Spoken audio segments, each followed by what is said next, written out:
Today's podcast is going to be about cell biology and gender. This is such a popular topic these days. And I want to start out with when we were first a one-celled being, back at the very beginning. When you were a one-celled being, you had 23 pairs of chromosomes. 23 pairs of chromosomes. Half of each pair came from your father, and the other half of each pair came from your mother. Okay?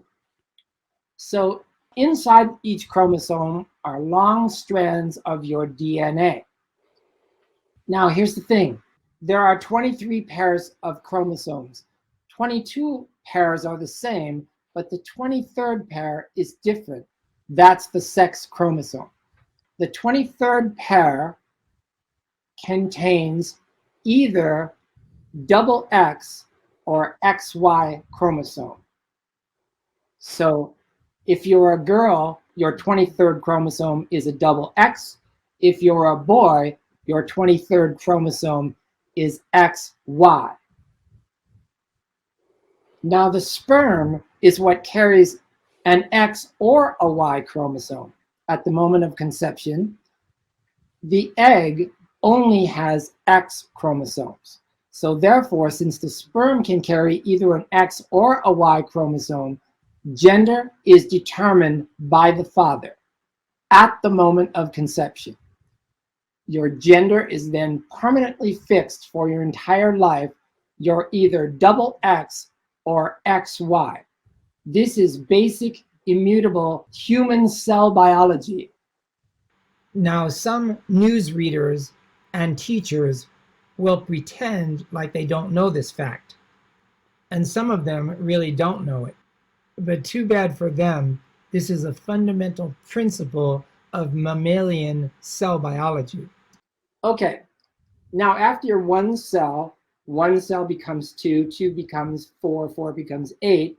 We begin to have cell division as we grow into a human being, right? It is your chromosomes that ensure that each new version is an exact copy of the original. So all your cells, all your life, have the same DNA and the same chromosomes. And this is why DNA testing works. Because throughout your entire life, if any trace of your body is tested, it will have your own unique DNA. Just ask OJ. And it's the chromosomes that are responsible for that. All right, now as we said, chromosomes contain long strips of DNA. These long strips are further divided into sections called genes. So as we all remember from school, the genes consist of hundreds or even thousands of pieces of DNA. Right. Now, as everyone knows, genes code for personal characteristics, such as hair color, eye color, height, body type, IQ potential, and physical potential. Now, it's come to my attention, it's come to everyone's attention, that a lot of parents in the past 2 years have suddenly noticed that there seems to be a stranger in the house. All this has happened since the coup d'etat 2 years ago. And a lot of parents feel that they had no hand in creating this stranger, and the stranger seems confused and is often aloof from the rest of the family. And so, as a consequence, many parents feel helpless. They really don't know what they can do. They feel like they have nowhere to turn. So what I'm talking about, of course, is the enormous number of young people, mostly teenagers, who in the past 2 years seem to have made the decision that they were born in the wrong body. They seem to have made the decision that they're the wrong sex. Before the COVID pageant, it wasn't very common. Estimates are less than 0.1% maybe. No one really knows how many trans personnel there are these days. There have been very few legitimate studies, but the best estimates from the best sources available would suggest that as many as 5% of young teenagers today have begun to change sides. I think few would disagree with that figure. So the truth is, no one really knows those numbers for sure. That's a fairly good estimate. So a lot of parents feel this new dilemma. They're looking around for blame. Whose fault is it? Is it my fault? Who's to blame for this recent phenomenon, which is very stressful for parents, right? Is it the schools? Is it the teachers? Is it the news outlets? Is it social media? Is it the new censorship? All of these certainly contributed to the phenomenon, but one thing seems certain. It's the result of the COVID pageant that we've seen in the last 2 years. So what has happened to children in the past 2 years? Let's talk about that. Nobody talks about that. Seems like the primary role of children today is just as a target market for an endless stream of vaccines. I'm here in Silicon Valley. So after the slovenly dowager went on TV and announced that there was some exotic novel virus loose in the world and everyone would have to lock down for an indeterminate amount of time, we all obediently complied. In 1 week, the entire state of California was locked down. In 2 weeks, the entire United States was locked down. In 1 month, the entire world was locked down. Now, even if there were some new pathological virus loose in the world, like Ebola or something, that would be physically impossible for that threat to spread to the entire world in 1 month. I mean, the world is 25,000 miles in circumference. So obviously, it was somebody besides the scientists who were engineering this new global pageant. Whoever was responsible for it, what happened to our kids was that for 2 years, we locked them in their bedrooms. They were confined to their bedrooms for 2 years.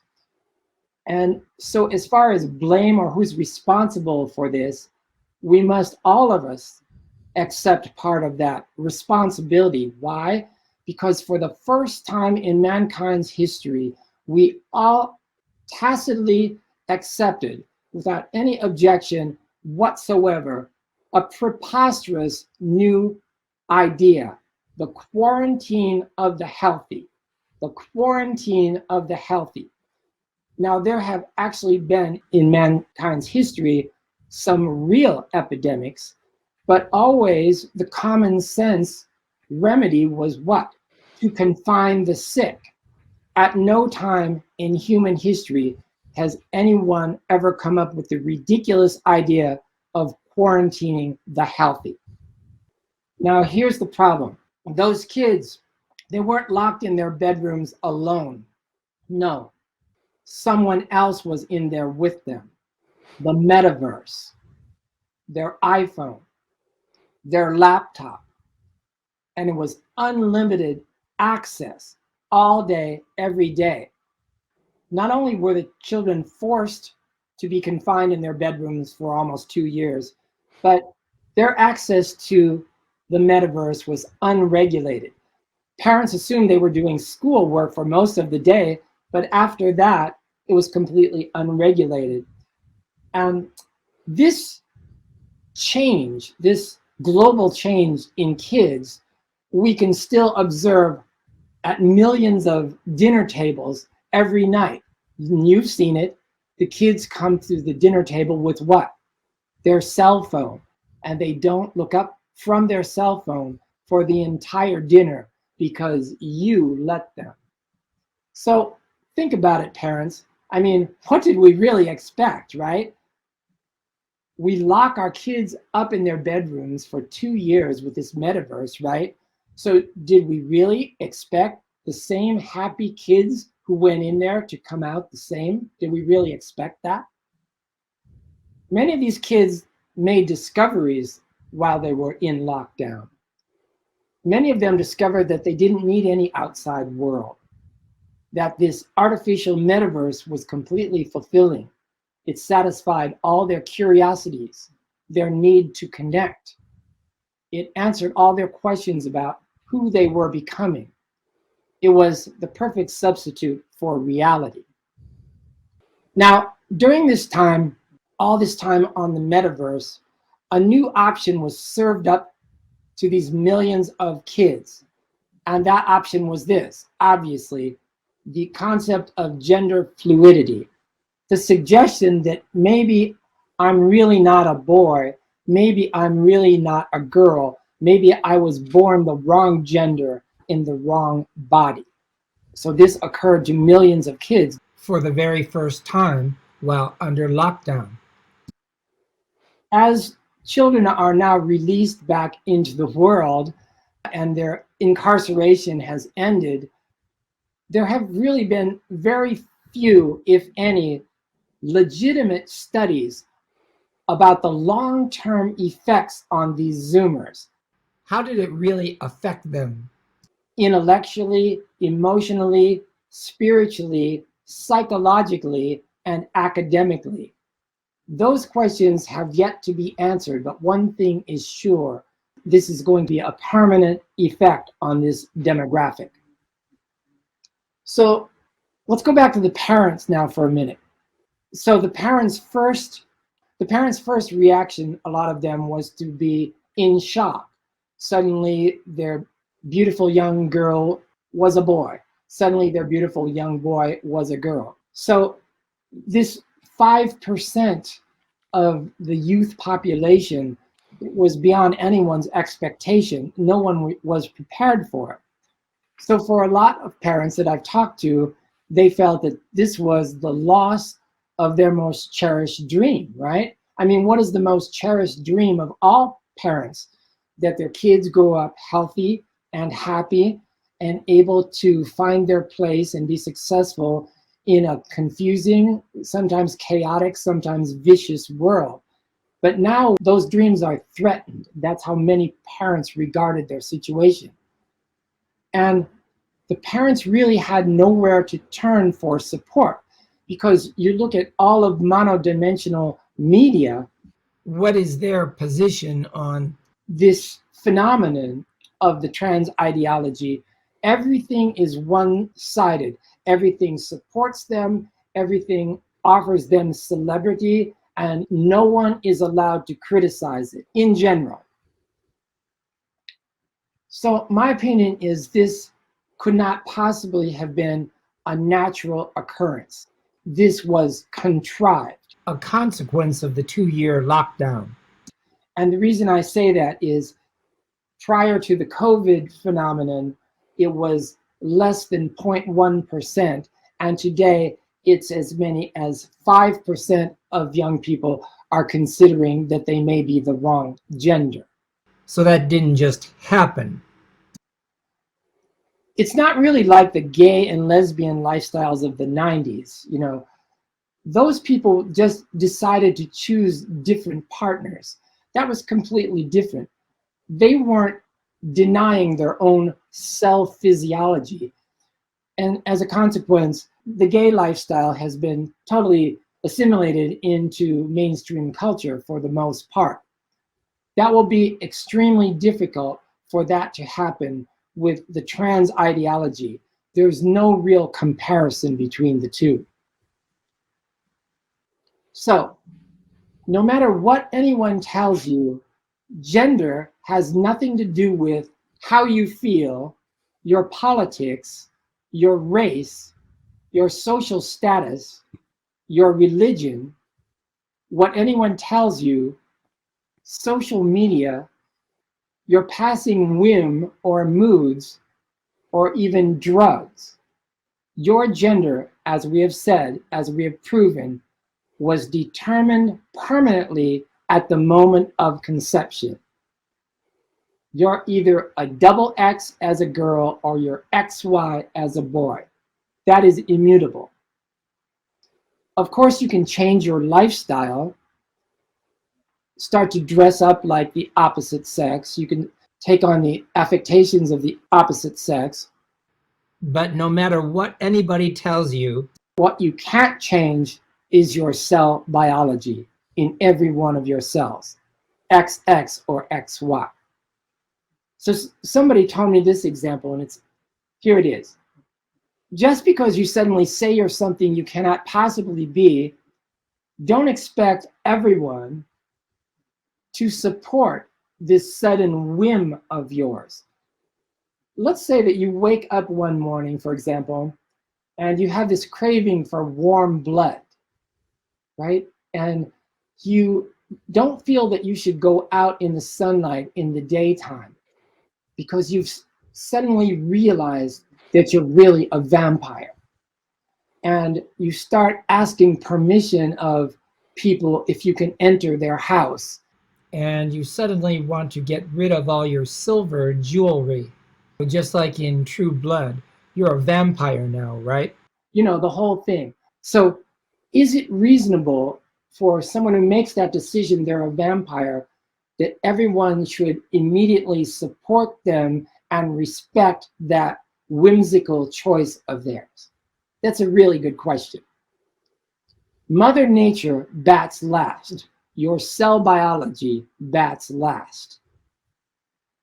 Okay, for teenagers, it's not just a phase they're going through.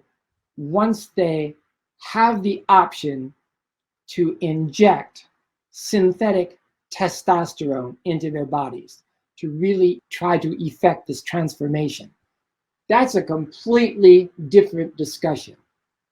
So here's what's available to young kids. So when they're 14 or 15, they can begin to dress like the opposite sex. Maybe they change their pronouns and act like the opposite sex. Well, that's one thing. But what a lot of people don't know is this. When they're 18 years old, they have this option. Should I take the next step and really affirm my trans ideology? And what is available to them, I found out, is they can go to a social worker. Can't even believe I'm saying this, a social worker now who gives them a 20-minute questionnaire, right? At the end of this questionnaire, this non-professional, non-doctor gives them a diagnosis, not of gender dysphoria, but a medical diagnosis of endocrine disorder. At that point, the candidate can be referred to a nurse who, with no medical exam, no lab work, no blood work, no psych evaluation, can give a prescription, an open-ended prescription to that young person for injected synthetic testosterone. So, just for a second here, let's talk about something that you're not allowed to talk about, especially if you're one of these salesmen for testosterone, including the social workers and the nurses. You're not allowed to talk about the endocrine system. What is the endocrine system? It's a complex network of glands and organs that is involved in the most sophisticated biochemical symphony in our bodies, producing very powerful hormones which control and coordinate your body's metabolism, your energy level, reproduction, your growth and development, as well as your response to injury, stress, and mood.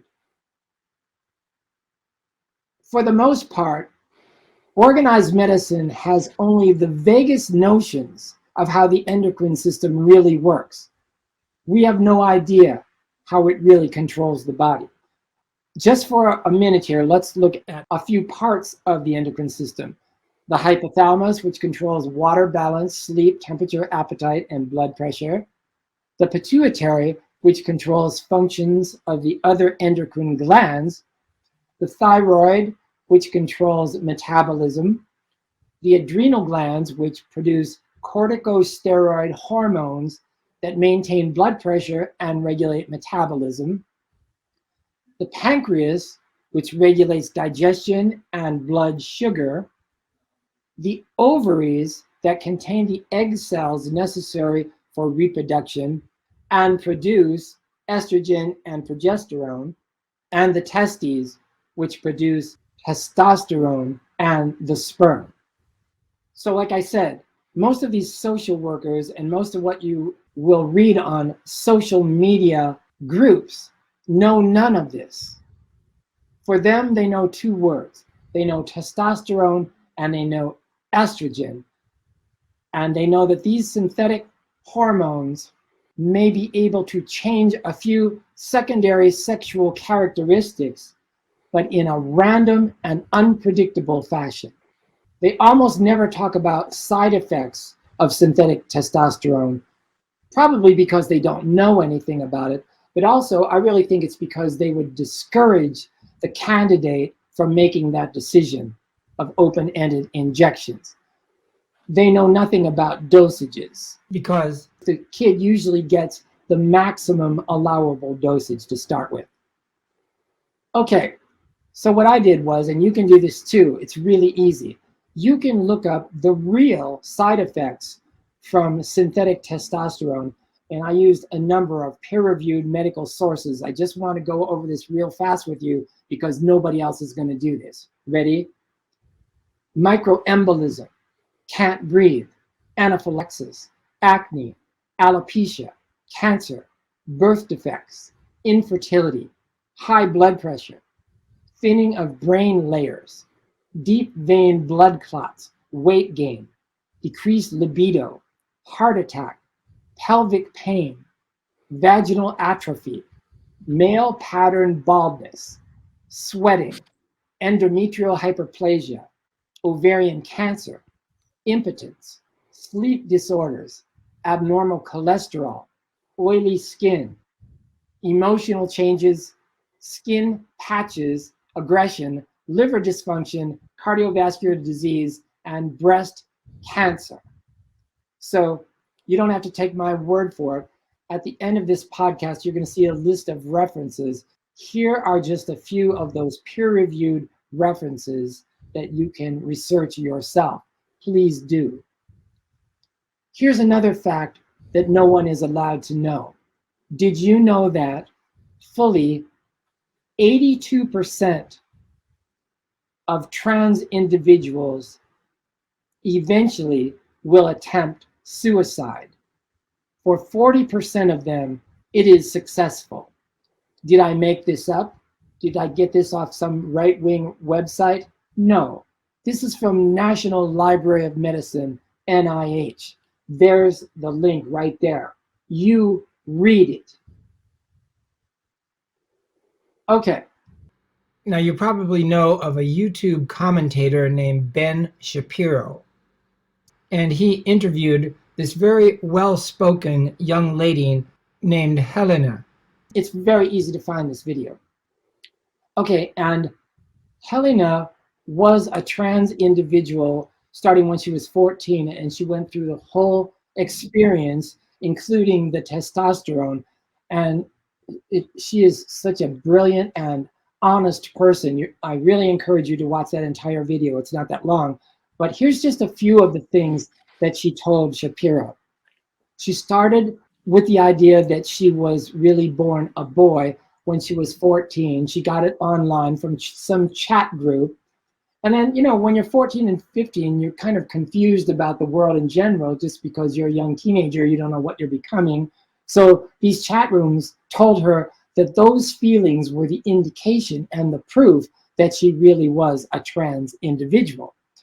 So eventually she announced her new pronouns to her parents and friends, and she was, you know, welcomed into the trans community and began to change her clothes, lifestyle, and appearance, and received abundant support from social media.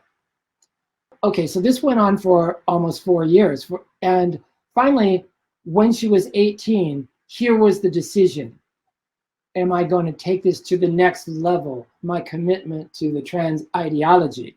So she met with just like I said, a social worker who gave her that questionnaire, lasted 20 minutes, who gave her that medical diagnosis of endocrine disorder, then referred her to a nurse practitioner who immediately gave her an open-ended prescription for the highest legal dosage of synthetic testosterone.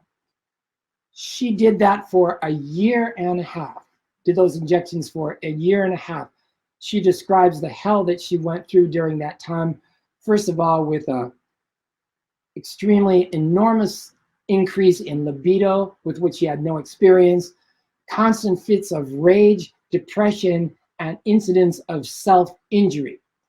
Amazingly, during this time, she had several appointments with what I presume are professionals, either psychiatrists or psychologists, psych evaluations.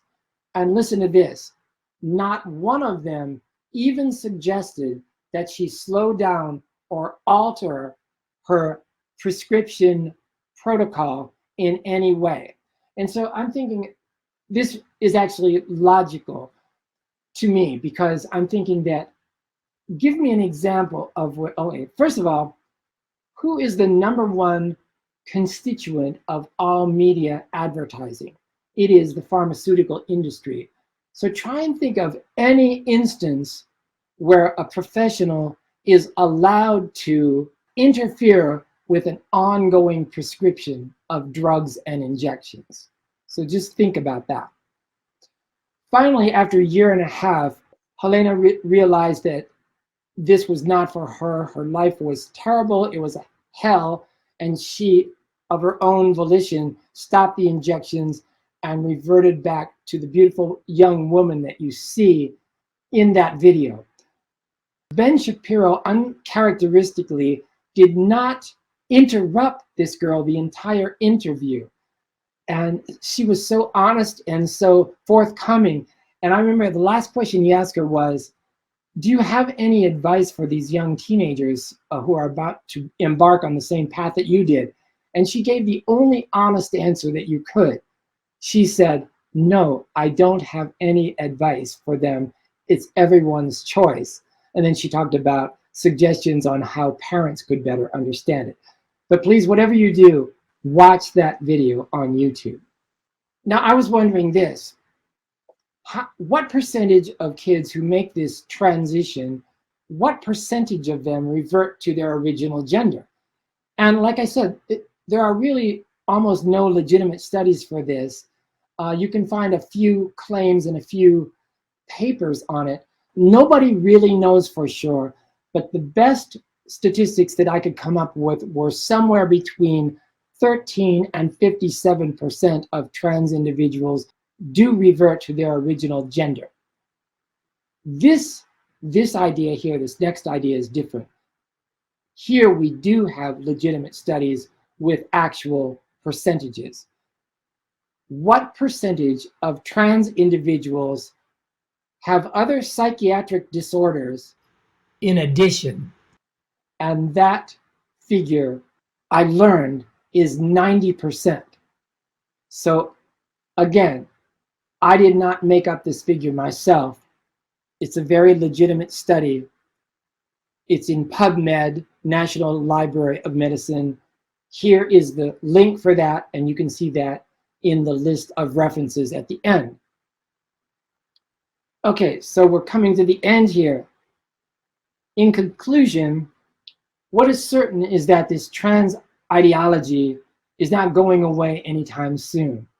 There's just too much support from the monodimensional media.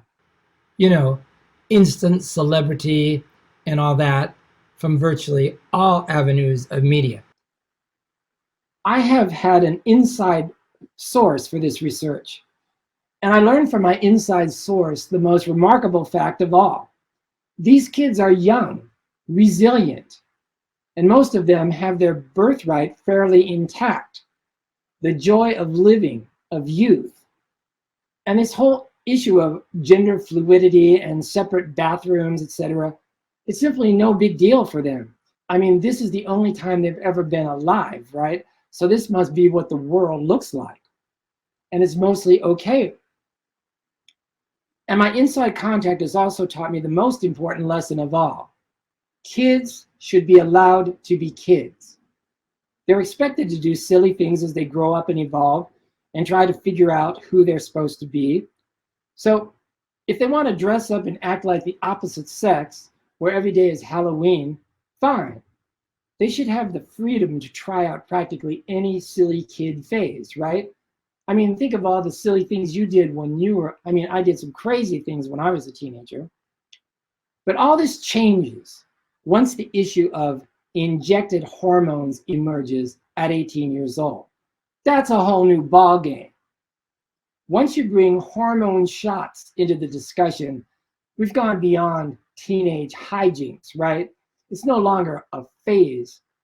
Now we're introducing the very real possibility of permanent endocrine damage and an 82% chance of attempted suicide. And let's not forget, the whole ideology is based on an anti-scientific denial of the individual's own cell biology. And nobody's allowed to criticize any of it. Have you ever noticed that? Nobody's allowed to criticize it. They're always talking about and demanding freedom and respect for their decision. That's fine. But there is one criterion here which separates freedom from organized, systematic, social malevolence. And here it is. Did the kid come up with this idea all by himself? Was it really the kid's idea? Or rather, was the decision the result of peer pressure and persuasion from the metaverse? Whose idea was it? Was this decision the product of manipulation of the naive by the vicious who have no regard for anybody's freedom? That's the deciding issue, isn't it? So thank you for your kind attention. I'm really grateful that you listened for so long. Please add any comments or questions below. Thank you.